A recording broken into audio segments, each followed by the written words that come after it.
오늘 우리에게 주시는 하나님 말씀은 베드로전서 2장 9절에서 12절 말씀입니다. 그러나 여러분은 택하심을 받은 족속이요 왕과 같은 제사장들이요 거룩한 민족이요 하나님의 소유가 된 백성입니다. 그래서 여러분을 어둠에서 불러내어 자기의 놀라운 빛 가운데로 인도하신 분의 업적을 여러분이 선포하는 것입니다. 여러분이 전에는 하나님의 백성이 아니었으나 지금은 하나님의 백성이요 전에는 자비를 입지 못한 사람이었으나 지금은 자비를 입은 사람입니다. 사랑하는 여러분, 나는 나그네와 거류민 같은 여러분에게 권합니다. 영혼을 거슬러 싸우는 육체적 정욕을 멀리 하십시오. 여러분은 이방 사람 가운데서 행실을 바르게 하십시오. 그렇게 해야 그들은 여러분더러 악을 행하는 자라고 욕하다가도 여러분의 바른 행위를 보고 하나님께서 찾아오시는 날에 하나님께 영광을 돌릴 것입니다.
하나님의 성전이니까 깨끗했으면 좋겠는 마음과 또 습관적으로 주는 마음도 있습니다. 항상 저희는 여기가 교회가 저희 집이려니 하는 마음으로 오늘도 보니까 쓰레기가 있어서 죽게 되었습니다. 예배드리러 가는데 많은 성도분들이 지나가는 길이기도 하고 그래서 또 줍는 게 당연한 거고 성도님께서 다리가 너무 불편하신데 거기에다가 무거운 것까지 들고 가시니 도와드리게 되었습니다.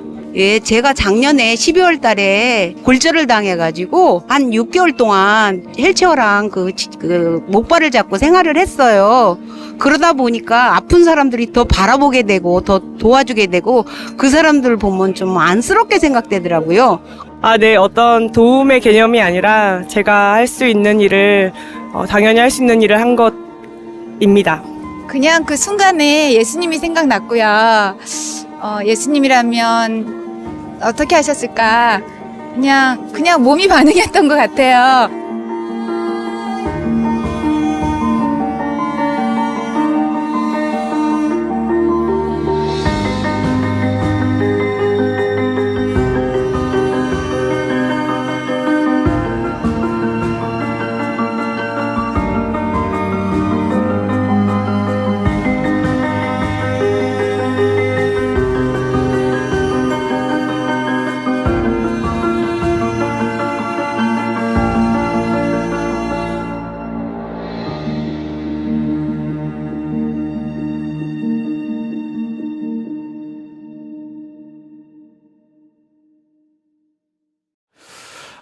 매년 교회 사랑 주일로 드립니다. 교회 유월절과 같이 하나님의 은혜를 기억하고 예수님이 몸된 교회를 더 사랑하자, 그리고 그 하나님의 은혜와 사랑을 세상에 선포하자라는 의미로 우리가 교회 사랑 주일을 지키고 있습니다. 지난 주일에 어떤 분이 연락을 주셨어요. 자기가 어린 시절부터 그렇게 자살하고 싶고 실제로 죽으려고 했던 적도 있었고, 어머니의 학대, 자신에게 불을 지르려고 기름을 부어서 죽이려고 했던, 그래서 어머니가 믿는 그 하나님 믿지 않겠다, 그런 어려움을 겪었던 분이 교회에 와서 속장님, 바나바 권사님, 또 소검분들의 많은 사랑을 받고 치유되고 회복되고 있으면 너무나 감사하다고 그런 연락을 주셨는데 너무 감사했습니다. 교회가 이렇게 소중하다, 교회를 통해서 많은 사람들이 회복되고 살아나는구나.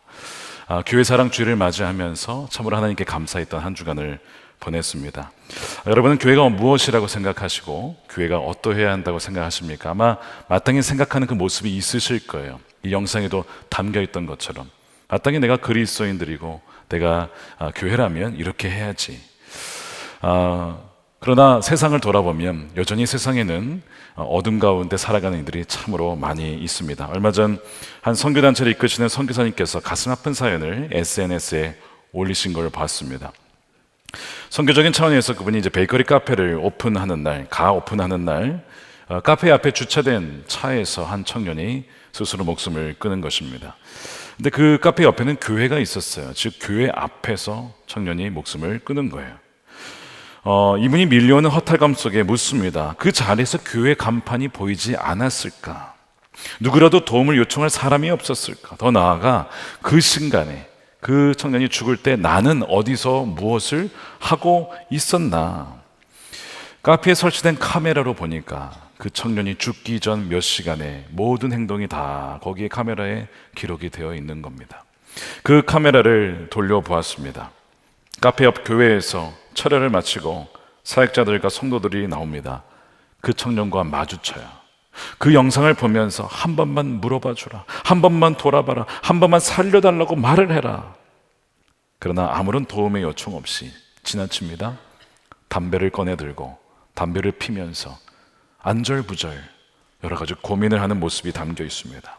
그러다가 결국 차에 타고 실행에 옮깁니다. 그렇게 그 청년은 생을 마감합니다.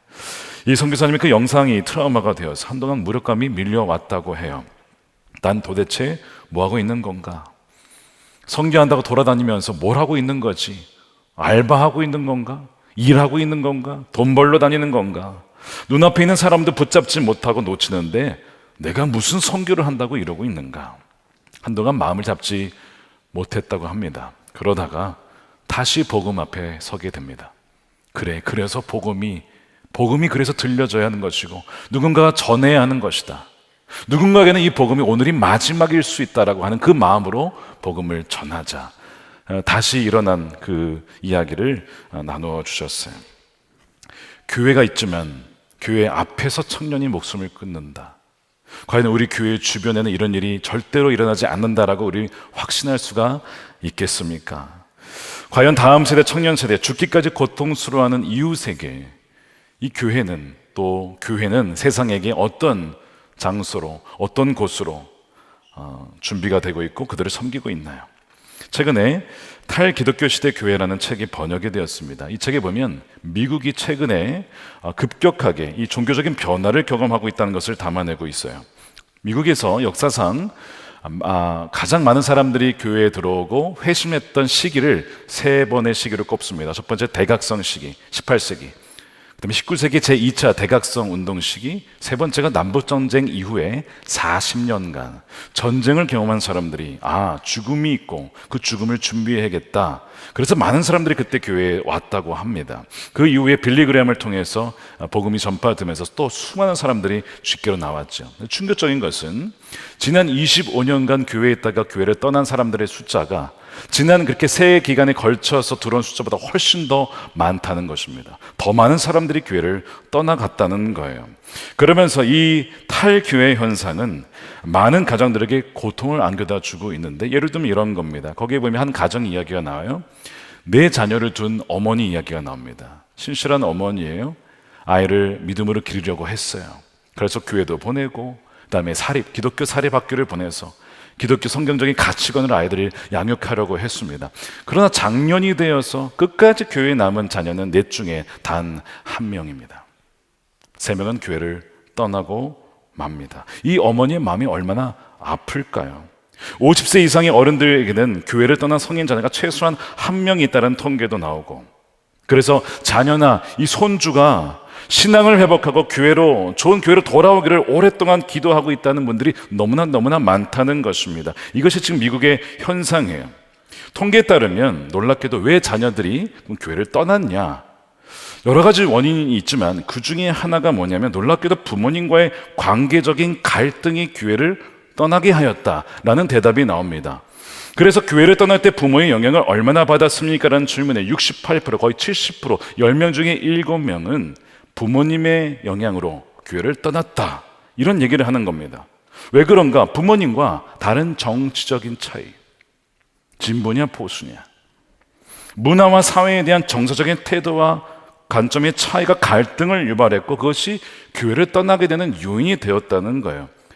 아무리 그래도 교회를 떠나겠습니까? 아마도 거듭나지 못한 상태로 종교 생활을 한 것이 아닌가 싶을 정도이지만 어찌됐든 그 갈등이 있어도 부모님의 신앙이 견고하고 정말 그 신앙인대로 정말 살았다면 그 갈등을 봉합하고도 나올 만한 그것이 됐을 텐데 이들의 그 갈등의 차이가 너무 컸기 때문에 부모님의 신앙으로는 그것을 극복할 수가 없었다는 것이죠. 그래서 그렇다면 이 한국의 상황은 미국과 다르냐라고 했을 때 크게 다르지 않을 것이다. 왜냐하면 한국은 너무나 빠르게 미국을 닮아가고 있기 때문에 그렇습니다. 교회는 지금 위기를 겪고 있어요. 그리고 이 위기의 원인을 진단하려면 다시 한번 교회란 무엇인가를 우리는 정의해야 합니다. 여러분, 교회는 무엇입니까? 교회 하면 보통 건물을 떠올립니다. 건물의 교회. 어느 지역에 건물이 있지. 그러나 교회는 건물이 아니라 하나님의 백성, 바로 사람들입니다. 자, 10절에 여러분이 전에는 하나님의 백성이 아니었지만 지금은 하나님의 백성이요. 전에는 자비를 입지 못한 사람이었지만 지금은 자비를 입은 사람. 여러분들이 지금 과거에는 자비를 입지 못하여서 죄 중에 죽을 수밖에 없었던 지옥 백성이었지만 하나님이 찾아오셔서 누군가를 통해서 예수님을 알게 되고 오늘 간증하신 것처럼 하나님을 알게 되고 말씀을 듣게 되고 복음을 듣게 되어서 이제는 자비를 입어서 용서함을 받은 하나님의 백성이 되었다라고 하는 것이 이게 얼마나 귀한 일입니까? 이것이 우리가 누리는 은혜죠. 자비를 입지 못한 멸망할 자들에서 자비를 입은 사람들, 이것이 교회입니다. 그들이 교회예요. 또한 교회는 성령이 거하시는 성전입니다. 고린도전서 3장 16절을 함께 읽겠습니다. 시작. 여러분은 하나님의 성전이며 하나님의 성령이 여러분 안에 거하신다는 것을 알지 못합니까? 이제는 그리스도의 영이신 성령이 여러분 안에, 우리 안에 계시고 우리 안에, 우리 중에 계시다는 것입니다. 그래서 하나님의 성전은 바로 여러분들입니다. 우리 인사하겠습니다. 여러분이 하나님의 성전입니다. 여러분이 하나님의 성전입니다. 우리가 하나님의 성전이에요. 그러면 우리가 성전이라고 할 때 이 건물은 무엇이냐? 구별해서 불러야 됩니다. 사실 엄밀히 말하면 성전이 아니고 예배당이라고 불러야 하는 것이 더 정확한 표현입니다. 왜냐하면 성전은 사람들이기 때문에 그렇죠.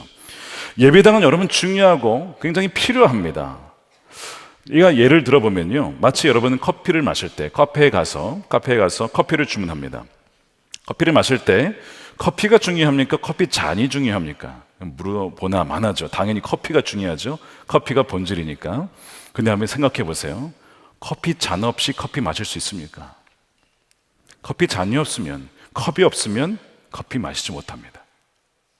그런 점에서 커피 잔 역시, 컵 역시 굉장히 중요한 거예요. 커피를 담아내기 때문에. 이와 유사하게 우리가 예배당이 중요한 이유는 우리가 모여서 이렇게 예배하고 마음껏 기도하고 소리 질러서 찬양하고 또한 아이들이 비전센터에 모여서 어제 하루 종일 성경학교를 했거든요. 말씀을 배우고 소그룹실에서 교제하고 말씀을 또한 나누면서 또한 책방에서 책을 읽으면서 그렇게 할 수 있었던 이유는 건물이 있어서 모일 수 있는 어떤 잔과 같은 건물이 있기 때문에 그런 거예요. 그래서 이 교회가 지난 30여 년간 건축을 했던 것이고 비전센터를 코로나 기간에 세웠던 것이죠. 그만큼 예배당이 중요합니다. 그러나 교회의 본질은 아닙니다. 교회의 본질은 바로 사람들, 예수 그리스도를 모퉁이 돌로 삼은 바로 그 사람들이 그리스도의 몸이자 바로 성전이고 교회이기 때문에 그렇습니다. 그러므로 교회가 무엇이며 어떠해야 하는가라는 질문은 건물이 어떠해야 되느냐, 어느 위치에 있어야 되냐, 그게 아니라 모인 사람들이 어떠해야 하느냐, 어떤 정체성을 갖고 있어야 되느냐, 하나님의 백성이 이 험한 세상에서 어떠한 태도로 어떠한 목적을 가지고 누구와 함께 동행하며 살아갔느냐, 이것이 훨씬 더 중요한 질문인 것이죠. 한 청년이 방황하며 죽어갑니다. 그럴 때 그 청년에게 교회는 어떠한 존재가 되어 주어야 되느냐, 우리는 그렇게 해주고 있느냐라고 하는 이런 질문들을 우리는 정말 심각하게 해야 된다는 것이죠. 오늘 베드로 사도가 흩어져 있는 하나님의 백성들에게 편지를 보내고 있어요. 그러면서 그 하나님의 백성들, 이 교회를 향하여서 뭐라고 부르냐면 흩어져 있는 나그네들이라고, 나그네라는 표현을 쓰면서 이 교회의 정체성과 영향력, 세상에서의 교회의 영향력이 어떠해야 되는가를 보여주고 있습니다. 11절에 사랑하는 여러분, 나는 나그네와 거류민 같은 여러분에게 권합니다. 교회를 뭐라고 부르냐면 나그네와 거류민이라고 부릅니다. 이 나그네로 번역된 이 단어를 좀 더 풀어서 설명하면 이런 의미입니다. 거주하는 외국인. 외국인인데 그냥 관광객이 아니라는 것입니다.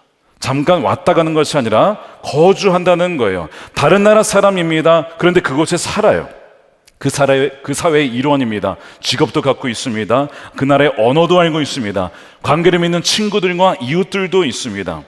관광객이 아니라 외국인으로서 거주하는 사람인데 그 나라의 시민은 아닌 것. 이것이 거주하는 외국인의 의미인데 베드로는 이것이 그리스도인들의 정체성이요 교회다라고 이야기를 하고 있는 겁니다. 이해하시겠습니까? 여러분, 여러분의 시민권 있으시죠?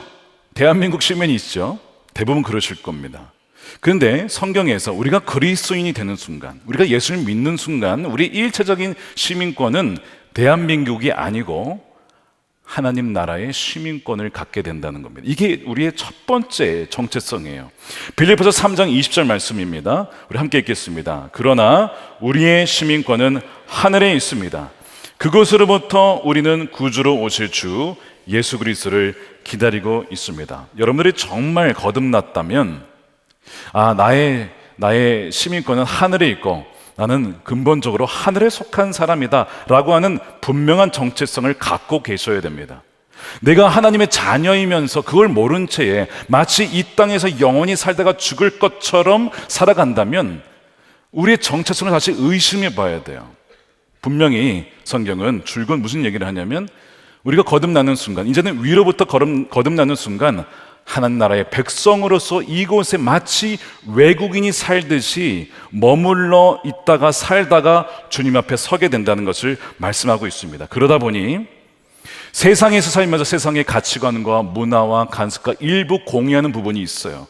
옷이라든가 우리가 쓰는 스마트폰이라든가 여러 가지 우리가 공유하는 부분이 있죠. 그렇지만 많은 부분에 있어서 세상의 가치관과는 다른, 세상의 문화와는 다른 문화와 가치관을 살아간다는 거예요. 그래서 세상 사람들이 볼 때에는 저 사람 외국 사람이구나 라고 느껴질 정도로 그렇게 뭔가 좀 다른 면이 있어야 그들이 바로 그리스도인이라고 하는 것입니다. 제가 미국에 있을 때 신분이 정확히 이것이었습니다. 영주권자. 미국의 언어를 배웠습니다. 문화를 배우며 그 나라의 법을 지킵니다. 일도 했고요. 세금도 꼬박꼬박 잘 냈습니다. 그런데 다 모든 것을 그 나라의 시민권자들과 똑같이 누렸는데 단 하나가 달랐습니다. 투표권이 없는 거예요. 대통령 선거 못합니다. 하원, 상원 못합니다.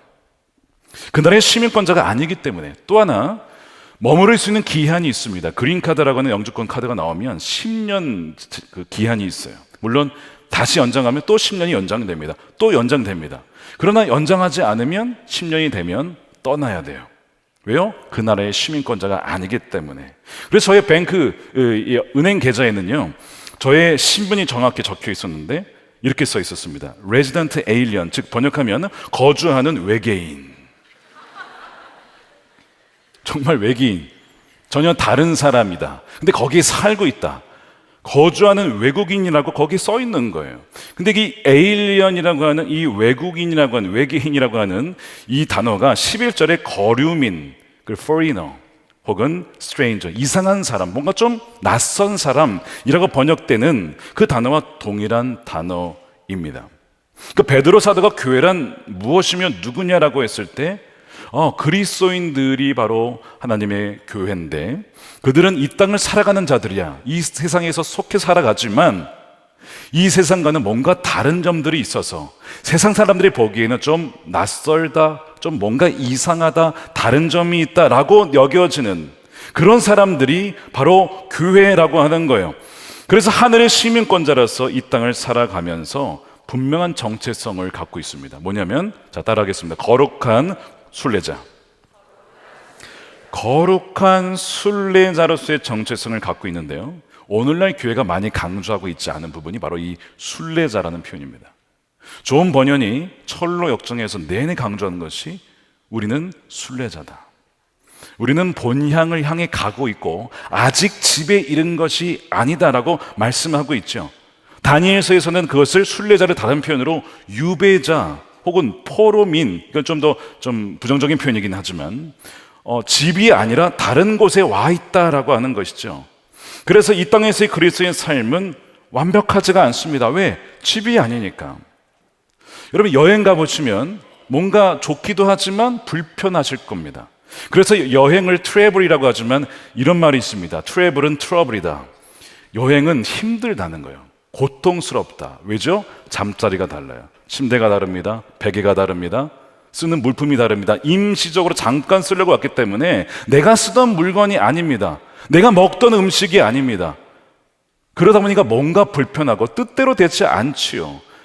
왜냐하면 바로 이 여행과 같은 비유처럼 우리가 이 세상을 살아가면서 겪게 되는 여러 가지 문제들이 있는 이유는 여기는 우리의 고향이 아니고 여기는 지금 거쳐가는 여정이기 때문에 그렇다는 거예요. 그래서 창세기 1장, 2장, 3장, 4장 읽어보면 처음에는 에덴 동산에 하나님께서 아담과 하와를 두셨어요. 근데 그들이 하나님께 반역함으로써 쫓겨납니다. 그것을 실낙원이라고 하죠. 낙원을 잃어버립니다. 그러면서 벌어진 일이 뭐예요? 영생을 잃어버려요. 죽게 됩니다. 죽음을 맞이하게 돼요. 질병을 경험합니다. 관계가 깨어집니다. 형제가 형제를 죽이는 거, 형이 동생을 죽이는 겁니다. 부부관계가 갈라지기 시작합니다. 바로 이것이 실낙원, 바로 우리가 살아가는 이 땅에서 경험하는 일입니다. 왜 꿈을 품고 달려가야 될 청년이 스스로 목숨을 끊습니까? 이 세상의 허무함, 이게 도대체 뭔가? 왜 살아가는가? 하나님을 알지 못하니 자신의 인생의 어려움을 겪었을 때에 그를 이겨낼 수 있는 어떤 근원이, 힘이 없어요. 소망이 없기 때문에 목숨을 끊는 것입니다. 그래서 우리는요, 분명히 알아야 돼요. 여기는요, 우리의 본향이 아니라고 하는 것, 우리가 가야 될 본향이 있다라고 하는 것, 우리는 잠시 여기 왔다가 50년, 60년, 70년, 80년, 100년 어느 기간이든지 있다가 우리는 주님 앞에 서야 된다는 거예요. 우리의 영원한 거처는 바로 하나님 그분이십니다. 시편 90편 1절에 우리 함께 읽어보겠습니다. 시작. 주님은 대대로 우리의 거처이셨습니다. dwelling place라고 하는, 우리가 거주하는 곳은 바로 하나님. 우리가 이 땅에선 잠시 살지만 영원히 하나님 품에 안겨 살게 될 것입니다라고 고백을 하잖아요. 이것이 여러분들의 고백이 되시기를 축복합니다. 우리는 나그네요, 순례자로 살아가요. 그러면서 교회는요, 바로 세상을 순례하는 순례 공동체입니다. 그러면서 거룩한 순례자라고 말씀했죠. 아까 거룩한, 우리는 누구냐면 세상과 다른 분리된, 또한 다른 모습으로 살아가는 백성이라는 것입니다. 그래서 9절 말씀에 보면요, 이렇게 되어 있습니다. 여러분은 택하심을 받은 족속이요. 여러분 믿으십니까? 여러분이 주님을 택하신 게 아닙니다. 너희가 나를 택한 것이 아니라 내가 너희를 택했다는 거예요. 그래서 예배할 수 있고 하나님을 알게 되는 겁니다. 오늘 간증하신 분도 마찬가지예요. 하나님을 택한 것이 아니라 하나님이 직접 택하신 겁니다. 그래서 알게 된 거예요. 택하신 족속이라고. 그 다음에 뭐라고 되어 있죠? 왕과 같은 제사장들이에요. 이제는 왕이신 주님을 모시면서 우리도 왕과 같은 그런 말씀의 권세가 있는 제사장으로서 살아갑니다. 거룩한 민족이에요. 구별된 민족입니다. 또한 하나님의 소유가 된 백성. 너는 내 거야. 주님께서는 저 여러분들을 나의 소유다라고 말씀하세요. 좀 더 정확한 번역으로는 너희는 나의 보물이다. 이게 바로 이 원어의 의미입니다. 그러니까 이것이 우리의 정체성이에요. 그래서 그 뒤에 11절에 보시면요, 사랑하는 여러분, 나는 나그네와 거류민 같은 여러분에게 권하기를 영혼을 거슬러 싸우는 육체적 정욕을 멀리하십시오. 세상과 똑같이 정욕을 쫓아 살아가지 마십시오.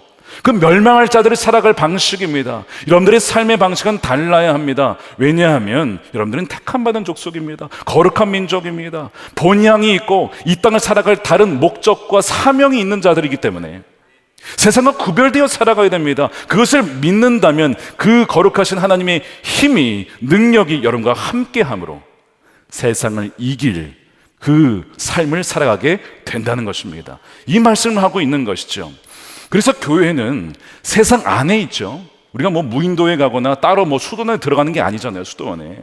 세상 안에서 살지만 그러나 세상과 동화되지 않으면서 거기에서 영향력을 발휘하는 곳이 바로 여러분들, 바로 교회인 줄로 믿습니다.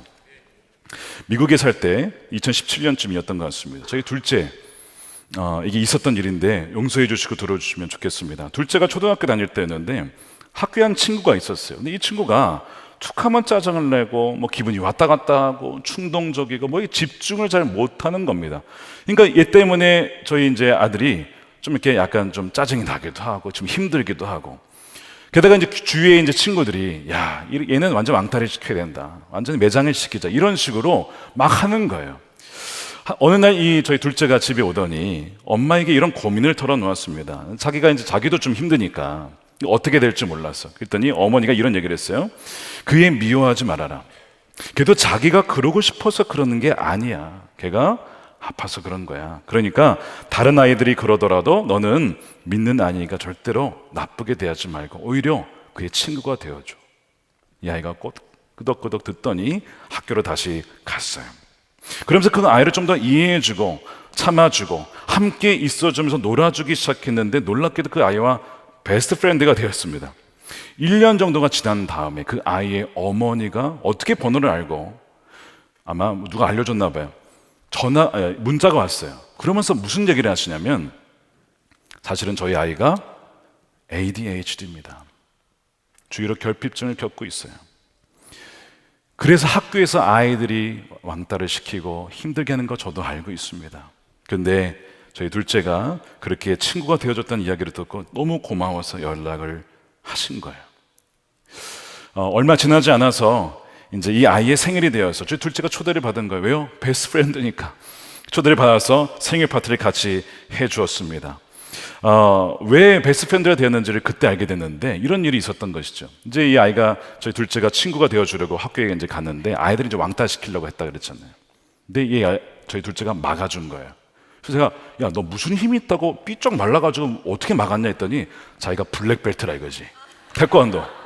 한번 가을에 도복을 입고 간 적이 있어요. 블랙벨트를 따자마자 축제한다고 다 보여준 거예요. 이상하게 미국 사람들은요 블랙벨트 하면 다 좁니다. 뭔가 장풍을 쏠 것만 같은 그런 권위가 느껴지기 때문에 아이라 할지라도 블랙벨트 하면 건들지를 못하는 거예요.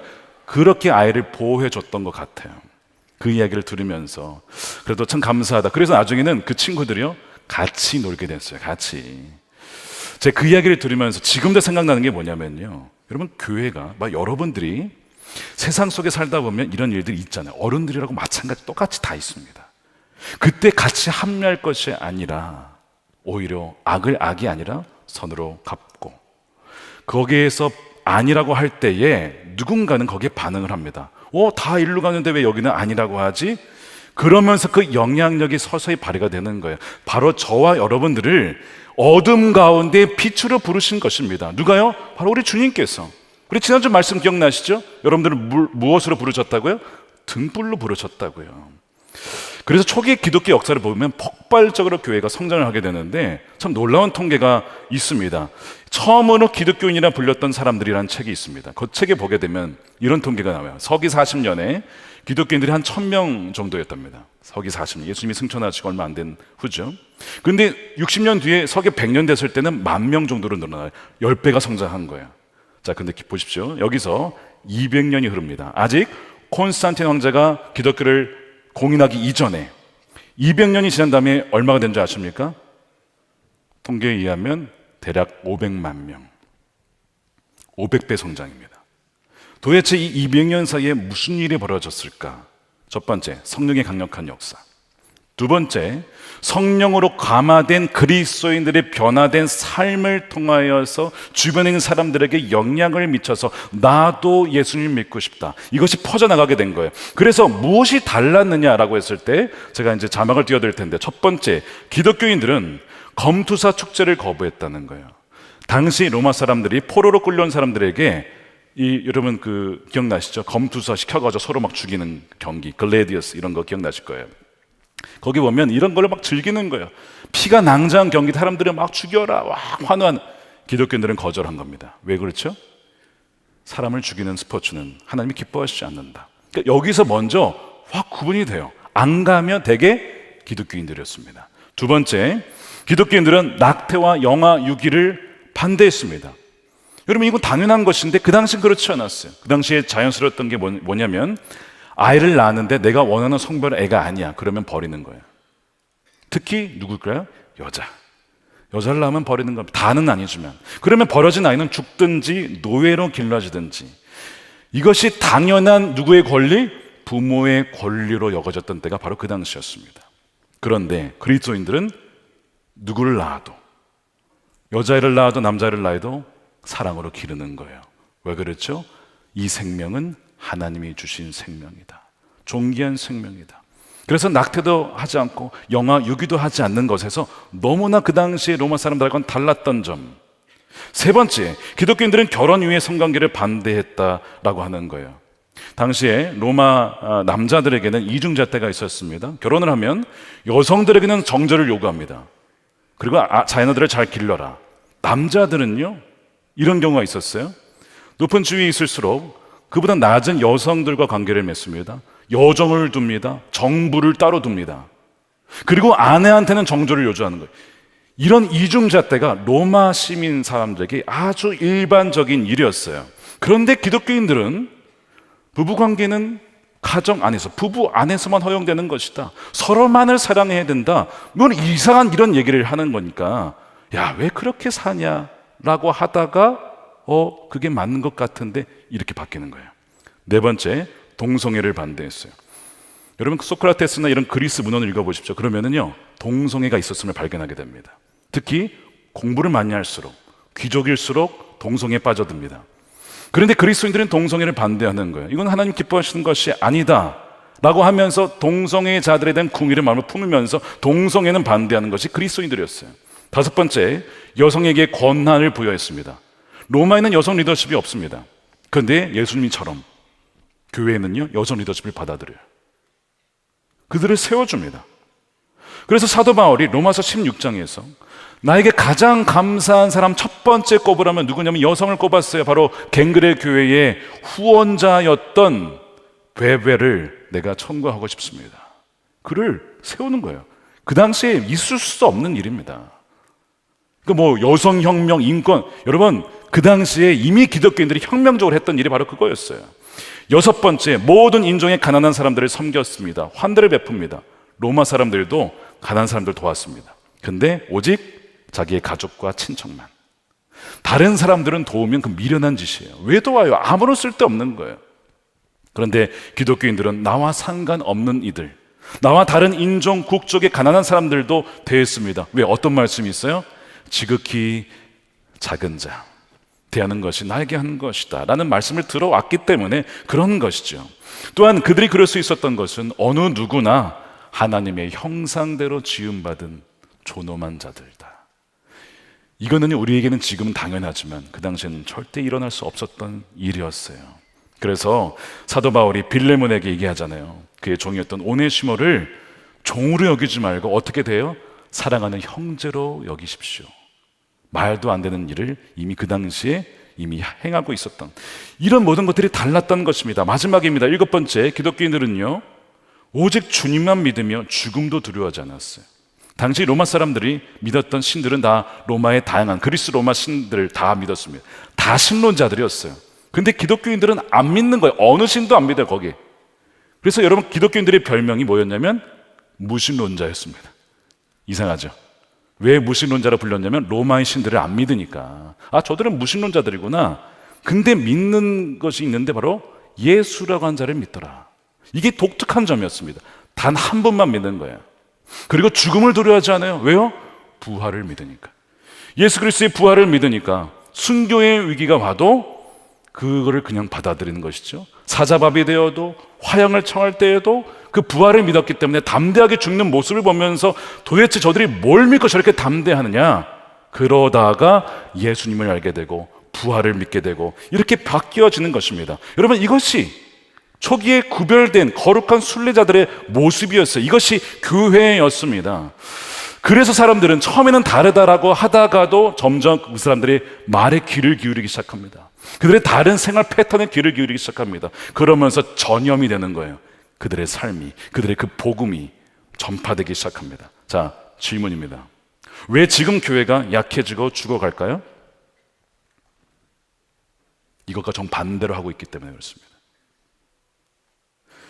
교회가 세상과 다른 것이 아니라 세상을 어떻게 하면 닮아갈 수 있을까?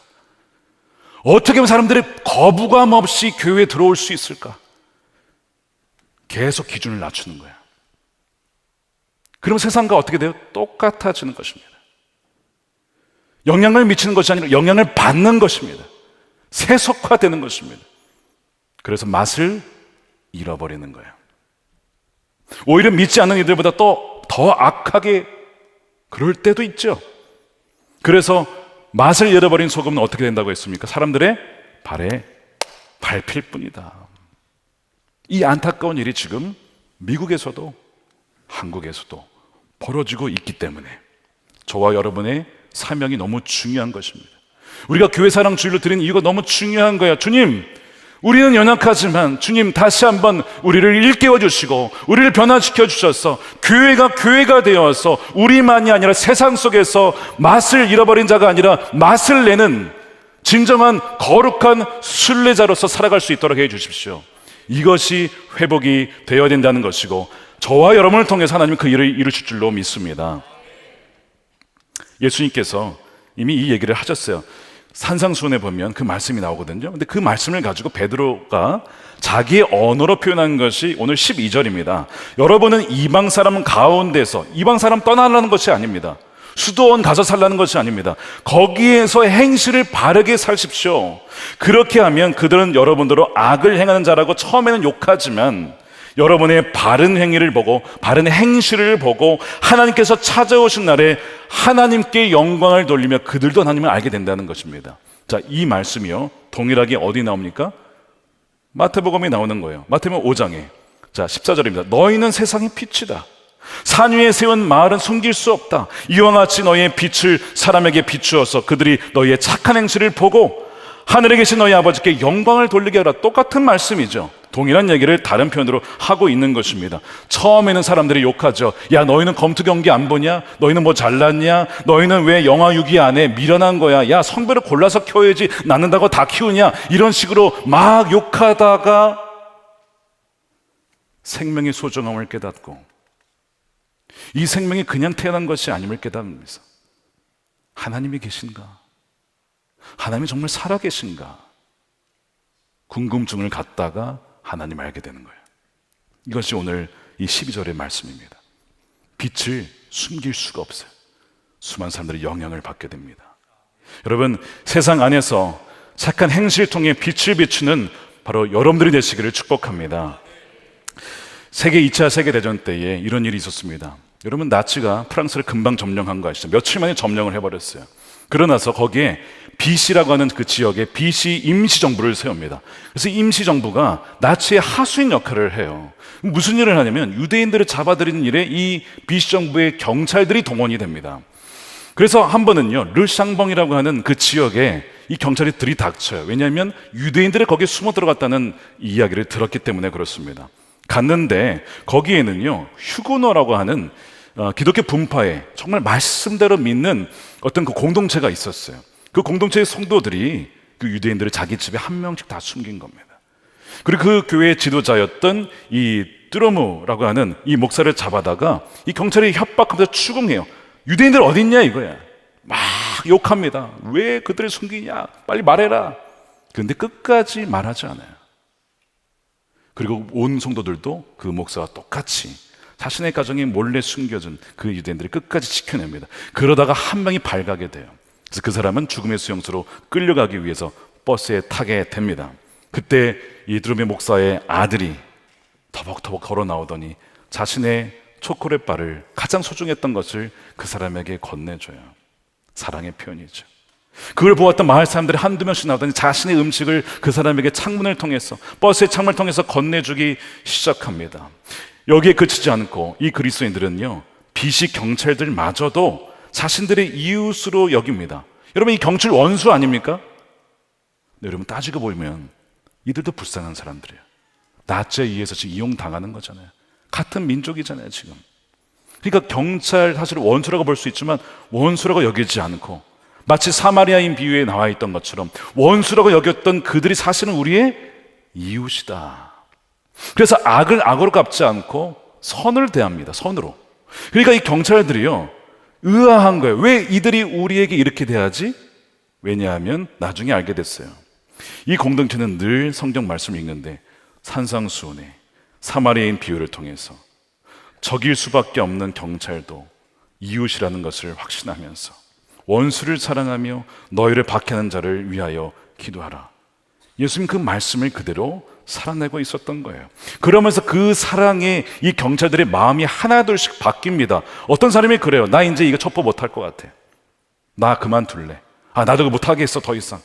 이건 할 짓이 아니야. 이런 식으로 변화가 하나씩 일어나면서 결국에는요, 그 유대인들을 다 지켜내게 돼요. 이것이 다큐멘터리로 제작이 되기도 했는데, 이름 없는 이 평범한 이들을 통해 무려 3,000명의 유대인들이 수용소에서의 죽음을 피할 수가 있게 되었어요. 여러분, 이것이 교회입니다. 교회가 될 때에 생명을 살리게 되는 거예요. 우리만 좋다고 있는 것이 아니라 세상에 영향을 미치게 되는 것입니다. 세상 안에 거주하며 살지만 세상과는 다르게 사는 그리스도인들의 공동체가 바로 교회라고 하는 것입니다. 아까 그 두러무 목사를 협박했던 사람이 왜 그렇게 하냐고 막 욕하다가도 나중에 어떻게 됐어요? 이 사람들이 왜 이 사람들을 이렇게 지키려고 하지? 도대체 이 사람들은 자신의 목숨보다 더 귀한 게 있는 건가? 라고 하다가 하나님을 알게 되는 그 변화가 거기에서 벌어진 것이죠. 저는 기도하기를 저와 여러분들이 이런 교회가 되어서 처음엔 세상 사람들이 왜 저렇게 살지? 이상하다. 가진 돈을 가지고 왜 다른 나라 가서 다른 사람 도와주지? 왜 그걸 흘려보내지? 왜 자신의 시간을 다른 아이들에게 쓰지? 이상한 사람들이네 라고 하다가, 때로는 욕하기도 하다가, 그런데 그게 매력적이고 그것이 뭔가 그 안에 소망이 있는 것 같아서 소금으로 인한 갈증이 일어나서 하나님을 알게 되어지는 그런 일들이 여러분들 통해서 일어나게 될 줄로 믿습니다. 그리하여서 우리만이 공동체가 아니라 다음 세대, 그 다음에 소외된 이웃들을 품고 북한을 품고, 북한은 우리의 적이 아니라 그 사람들은요, 우리가 품어야 될 민족이잖아요. 그리고 열방까지 품어서 주님이 다시 오시는 그날 우리가 주님을 맞이하는 그런 우리 교회가 될 수 있기를 주님의 이름으로 축원드립니다. 우리 함께 기도하겠습니다. 이 시간 기도할 때에 두 가지 놓고 기도하겠는데, 첫 번째, 하나님, 우리가 세상 안에 살면서 세상과 너무 닮아 있지는 않습니까? 우리의 언어와 우리의 삶의 방식과 우리의 사고방식이 어느덧 세상을 더 닮아 있지는 않습니까?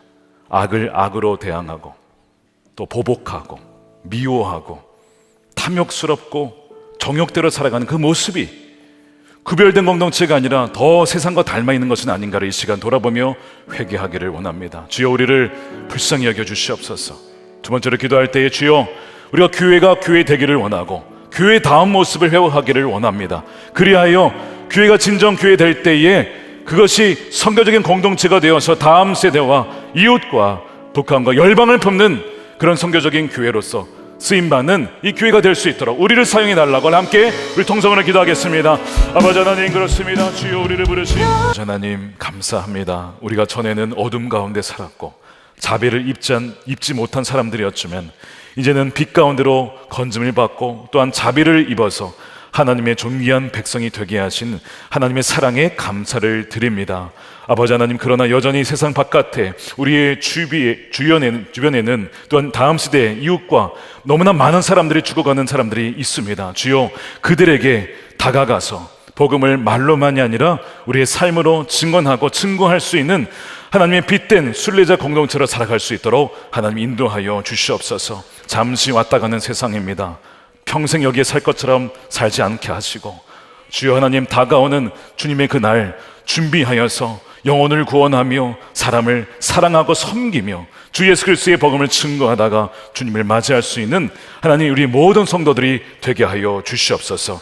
아버지 하나님, 이 시간에 귀한 것 구별하여 주님께 올려드립니다. 11조로 감사헌금으로 또한 헌금을 약정하여서 몸된 주의 교회를 위하여서 드리오니 하나님 쓰이는 곳곳마다 생명이 살아나고 아버지 하나님 다음 세대가 회복되어지고 아버지 소외된 이웃들이 주께로 돌아오는 놀라운 은혜가 있게 하여 주시옵시고 하나님 드린 손길과 저의 가정과 기업에 하나님 측량할 수 없는 하나님의 은혜로 넘치도록 부어주시기를 원합니다. 아버지 하나님, 건강을 잃은 자가 강건케 되게 하시고 질병에서 떠나가게 하시고 묶임에서 풀려나는 은혜를 허락하여 주시옵소서. 아버지 하나님, 이 나라가 하나님을 경외하는 나라가 되게 하여 주시고 총선을 앞두며 진정 하나님을 두려워하며 하나님의 음성에 따라 순종하는 하나님의 사람들을 하나님 국회로 보내주시옵소서. 그들을 뽑을 수 있는 분별력을 우리 모두에게 허락하여 주시옵시고 합력하여서 하나님의 선을 이루는 우리 모두가 되게 하여 주시옵소서. 남과 북이 복음으로 속히 통일되기를 원합니다. 북한에 억눌려 있는 주의 사랑하는 자들을 속히 풀어주시옵소서. 땅끝까지 이르러 복음이 증거되게 하여 주셔서 가는 선교사, 보내는 선교사, 우리가 기도하는 가운데 선교의 완성을 주 예수 그리스도의 은혜로 말미암아 이루는 하나님 선교적인 공동체가 되게 하여 주시옵소서. 주님이 오시는 그날을 사모합니다. 마라나타 주 예수에 어서 오시옵소서. 주님을 바라보니 주여 그날을 모두가 다 주님을 영접하는 우리 모든 백성들이 되게 하여 주시옵소서. 감사하며 우리 구주 예수님의 이름으로 기도드립니다. 아멘. 우리 다 같이 일어나셔서 우리를 사용하셔서 함께 찬양하겠습니다. 사랑하심과 성령님의 가망감동 내주하심이 교회를 교회되게 거룩한 순례자로서 이 땅을 살아가기로 다시 한번 결단하며 나아가는 하나님의 거룩한 백성들 머리 위에 저들의 가정과 일터와 사랑하는 자녀들 다음 세대 이 나라 민족 가운데 영원히 함께 하시기를 간절히 축원하옵나이다. 아멘.